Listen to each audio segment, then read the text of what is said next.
Arka tercengang dengan kedatangan tiba-tiba Kelvin. Dua pria itu kini saling menatap dengan tatapan yang intens. Aku tak menyangka tuan muda paling mapan di kota ini akan merendahkan dirinya dengan menggakui anak orang lain sebagai putranya. Meski kamu sekarang dekat dengan Eliza, bukan berarti kamu bisa menggaku sebagai putra anakku, ejek Arka. Ia lalu menatap Efrain yang kini satu tangannya digandeng oleh Kelvin. Anakku, jangan dengarkan dia. Aku adalah mantan suami ibumu, jadi jelas bahwa kamu adalah putraku. Api kemarahan berkobar di dada Kelvin. Kau sebut lagi dia sebagai putramu, maka aku akan memastikan mulutmu tak akan bisa lagi mengeluarkan suara. Arka sudah lama menyimpan kekesalan pada Kelvin. Jika bukan karena status pria di depannya yang bukan tandingannya, maka ia yakin Eliza akan bersedia kembali dengannya. Ini adalah negara hukum, hanya karena kamu adalah pria terkaya di kota ini bukan berarti kamu kebal hukum. Coba tuntut aku kalau begitu. Mari kita lihat apakah aku kebal hukum atau tidak. Tantang Kelvin dengan nada ejekan. Belum ada yang berani menuntutku selama ini, kamu akan menjadi yang pertama melakukan hal itu.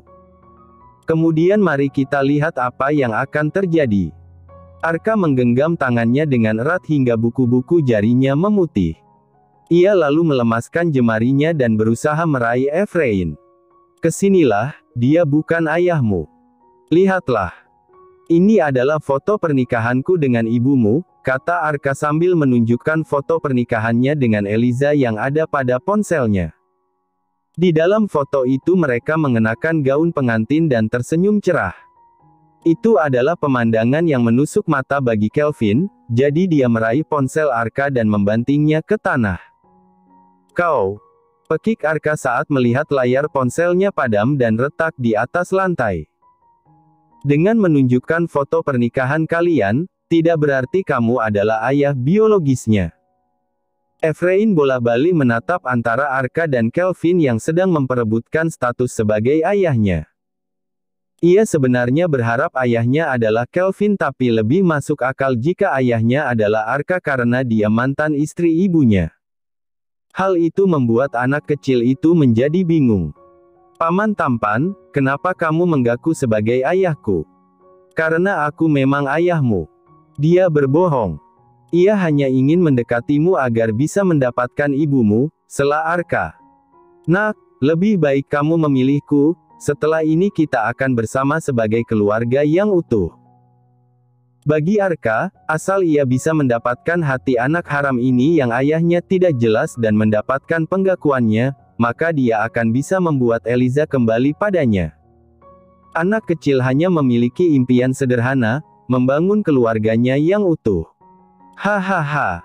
Kelvin tertawa mengejek dengan keras. Arka, kamu tidak buta kan? Seharusnya kamu bisa melihat mirip siapa wajah anak ini. Arka lalu mengedarkan tatapan matanya bola-balik antara Kelvin dan Efrain. Hanya hitungan detik ia bisa melihat bahwa keduanya seperti terbuat dari satu cetakan yang sama. Hati Arka seperti dihantam martil hingga lebur. Langkahnya mundur saat ia tak sanggup menerima kenyataan yang baru saja ia lihat. Tidak mungkin, bagaimana anak ini bisa menjadi milikmu? Kata Arka dengan wajah yang pucat. Namun detik berikutnya wajah itu berubah menjadi merah membara. Kau sudah berselingkuh dengan Eliza sebelum kami bercerai. Jadi kamu yang menyembunyikan Eliza selama ini sampai aku tidak bisa menemukannya. Tidak, aku baru bertemu saat kalian baru saja bercerai. Pada malam itulah kami mendapatkan Efrain. Darah Arka seperti mendidih begitu mendengarkan hal itu. Jadi kamu bajingan itu. Arka melemparkan tinjunya ke arah Kelvin, kini ia tak peduli lagi status yang dimiliki pria di depannya.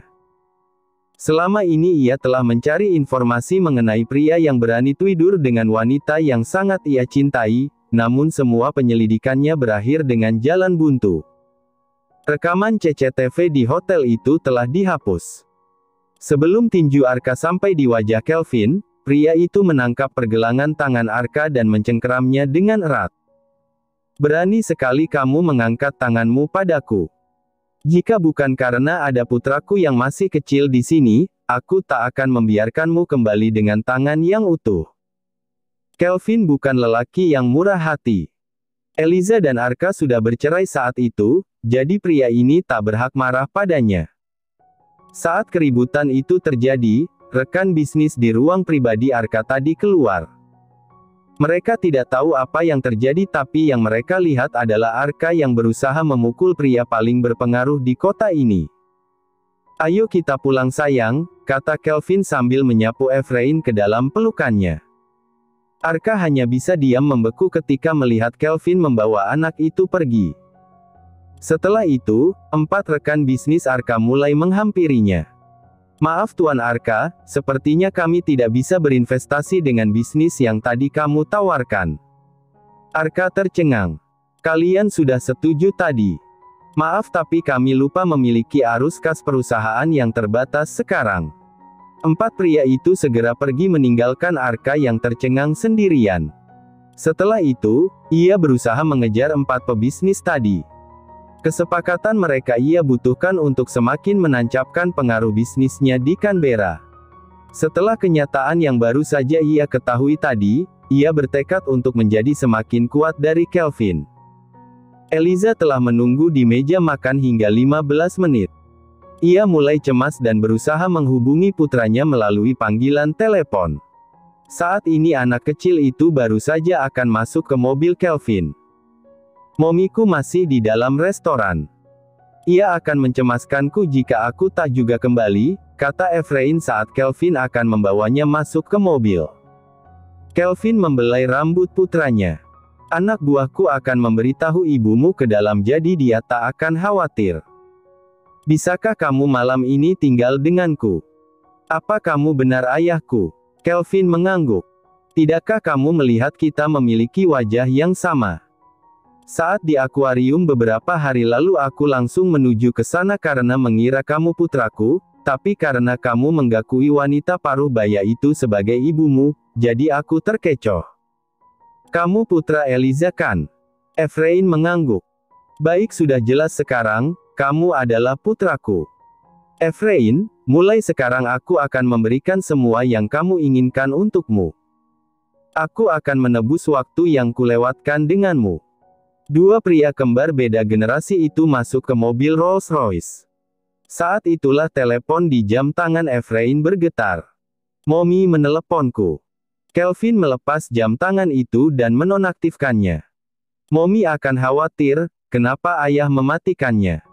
Anak buah ayah akan memberitahu momimu, sekarang aku hanya ingin menghabiskan waktu denganmu." Efrain mengangguk dengan patuh. Ia menatap wajah ayahnya sambil mengulas senyum lebar. "Akhirnya aku memiliki ayah dan bukan anak haram tanpa ayah lagi." Wajah Kelvin mengerut begitu mendengar hal itu. "Siapa yang berani menghinamu seperti itu? Tetangga di komunitas kami dulu dan beberapa anak kecil di sana." Kelvin menarik Efrain ke dalam pelukannya. Ia merasakan sakit yang tumpul saat mendengarkan penderitaan putranya. "Mulai sekarang tak akan ada lagi yang berani menghinamu. Siapa saja yang akan menyakitimu nanti, aku akan memberikan ia 10x lipat rasa sakit dari penghinaan yang kamu dapat," lanjut Kelvin di dalam hatinya. Kelvin membawa putranya menuju tempat tinggalnya di penthouse yang selama ini ia tinggali. Begitu datang, ia menghubungi Za untuk membawa banyak mainan anak laki-laki ke rumahnya. "Ayah, apakah ini rumahmu?" Kelvin memberikan anggukan sebagai jawaban. "Wow, ini keren. Ini apartemen paling mewah yang pernah aku lihat. Berada di puncak paling tinggi dan memiliki 2 lantai dalam 1 unit. Apakah kamu selama ini tidak tinggal di rumah yang layak?" "Tentu saja aku tinggal di tempat yang baik. Momi adalah desainer produk terkenal. Hanya saja meski uang Momi banyak, tapi ia tak akan mampu membeli apartemen semewah ini." Kelvin terdiam. Ia akhirnya ingat bahwa karir Eliza cukup baik di luar negeri. "Kamu memanggil ia dengan sebutan Momi, tapi kenapa kamu menyebutku dengan panggilan ayah?" Bocah itu mengerjapkan matanya dengan ekspresi bingung. Lalu bagaimana seharusnya aku memanggilmu? Papi atau Dedi, kamu lebih suka yang mana? Dedi, kurasa itu terdengar serasi dengan Mommy. Baik, kalau begitu mulai sekarang kau harus memanggilku seperti itu. Beberapa saat kemudian Zah datang dengan membawa banyak anak buah Kelvin yang di tangan kanan dan kirinya menenteng tas-tas besar berisi mainan. Ia semula terkejut dengan permintaan bosnya yang tiba-tiba menginginkan ia membawa banyak mainan anak laki-laki. Namun saat ia melihat bocah ini, wajahnya menjadi kaku dengan rahang menganga lebar. Bos, kenapa kamu membawa pulang anak ini? Anak ini? Tanya Kelvin dengan nada dingin. Mulai sekarang kamu harus menyebutnya sebagai tuan muda atau baby boss. Efrain menyahut. Panggil saja aku Efrain, Paman. Bos, apakah ia benar anakmu? Jadi Anda benar-benar memiliki anak dengan wanita paruh-baya yang merupakan ibunya. Jika kamu terus memiliki imajinasi liar, aku akan membuatmu menikahi wanita paruh-baya dan membuatnya melahirkan anakmu. Zah segera menekuk bibirnya ke dalam dan mengunci bibirnya rapat-rapat. Efrain, semua mainan ini milikmu. Kamu bisa membukanya. Zah kembali tercengang. Ia baru pertama kali melihat bosnya berbicara dengan nada penuh kasih sayang. Dulu bosnya tidak menyukai anak kecil yang berisik dan berbau ingus. Ia akan berusaha sebisa mungkin mengambil jarak dari anak kecil. Namun sekarang bosnya sedang menghadapi bocah kecil ini dengan wajah yang hangat. Efrain melompat dengan gembira. Ia segera mendaratkan ciuman ke pipi Kelvin. Itu adalah respons sama yang selalu ia gunakan sebagai cara berterima kasih dengan ibunya. Hanya saja tindakan itu membuat Kelvin sedikit terkejut, karena ia baru pertama kali mengalaminya. Dedi, kamu yang terbaik. Anak itu segera melihat jajaran tas-tas berisi mainan yang telah diletakkan di depannya. Bermainlah. Aku akan mengobrol dengan Paman Zah sebentar. Kelvin lalu membawa Zah ke ruang belajarnya. Bos, bolehkah aku bertanya? Tanya Zah begitu mereka berada di ruang kerja. Apa? Bagaimana cara wanita itu melahirkan anak Anda? Dalam bayangan Zah, Ibu Efrain masih Berta yang berusia 50 tahunan. Ia tahu meski mabuk, bosnya tak mungkin berakhir dengan wanita paruh-baya yang lebih layak menjadi ibunya. Dia menawarkan dirinya sendiri padaku. Kalau diingat 4 tahun lalu, Elizalah yang menghambur ke pelukannya lebih dulu. Maka itu berarti bahwa wanita itu yang menggodaku lebih dulu. Bos, ada banyak wanita cantik di luar sana yang menawarkan dirinya padamu. Tapi kenapa justru membiarkan wanita paruh-baya itu yang berhasil mendapatkan benihmu? Kelvin menatap tajam pada Zah yang ingin ia cekik. Ibu Efrain adalah Eliza. Bukan wanita paruh-baya itu. Zah kembali terkejut sekali lagi. Sepertinya ia harus mulai meminum vitamin jantung untuk memastikan bahwa jantungnya lebih kuat agar bisa menghadapi bosnya yang tak hanya kejam namun memiliki kehidupan yang penuh kejutan. Jadi saat kalian terlibat cinta satu malam di Sydney, pada saat itulah bos kecil dibuat. Lupakan tentang itu, sekarang aku memiliki tugas untukmu. Apa itu bos? 1. Mulai renovasi Villa Empire menjadi hunian yang ramah anak dan memiliki semua kebutuhan Efrain. Penthouse ini terlalu sempit untuknya yang sedang aktif. Zah tertegun sambil mengerutkan keningnya. Penthouse ini terdiri dari 2 lantai dengan lebar 8.000 kaki persegi. Aku heran pada bagian mana ini disebut sempit, protes Zah dalam hati, namun di luar ia hanya bisa mengangguk tanpa protes. Kedua, lakukan tes DNA pada Efrain, kata Kelvin sambil menyerahkan sehelai rambut Efrain yang sempat ia ambil ketika mengusap rambut putranya. Jadi Anda masih belum mempercayai sepenuhnya ia adalah putra Anda. Bodoh. Tentu saja aku percaya 100% hanya dengan melihat wajah kami dan usianya yang sesuai dengan rentan waktu kejadian malam itu. Hanya saja, aku perlu memberikan bukti untuk menyelesaikan hal-hal yang berkaitan dengan legalitas. Baik bos. Ketiga, aku ingin kamu menghilangkan semua bukti bahwa akulah yang membawa Efrain. Aku ingin memberi Eliza pelajaran karena telah menipuku dan menyembunyikan putraku. Bos, itu terlalu kejam. Bagi wanita, anak adalah seluruh hidupnya. Ia akan hancur jika tahu anaknya hilang tanpa jejak. Ini tak akan lama. Aku harus membuat ia datang padaku sendiri dan mengatakan tentang Efrain jika ingin mendapatkan bantuanku. Untuk itu kamu harus bekerja sama dengan polisi agar mendorongnya meminta bantuan padaku. Aku tidak peduli cara apa yang kamu gunakan. Zah mengangguk dengan kaku. Jauh di dalam hatinya, ia menyimpan banyak protes karena harus memikirkan hal yang tidak mudah untuk meyakinkan Eliza datang meminta bantuan Kelvin mencari anaknya tanpa menimbulkan kecurigaan wanita itu. Saat ini Eliza merasa semakin gelisah begitu mengetahui jam pintar anaknya tak bisa lagi dihubungi. Ia segera menuju ke kamar mandi namun tak bisa menemukan putranya. Saat ia menuju ke ruang keamanan untuk melihat rekaman CCTV, mereka mengatakan bahwa sistem keamanan mereka baru saja diretas dan semua rekaman CCTV hari ini terhapus. Nona, aku sarankan Anda meminta bantuan polisi, saran manajer restoran. Eliza pergi ke kantor polisi dengan susah payah karena tubuhnya yang lemas dan pikirannya yang kacau karena rasa khawatir tentang keselamatan Efrain. Ketika ia membuat laporan, polisi mengerutkan keningnya.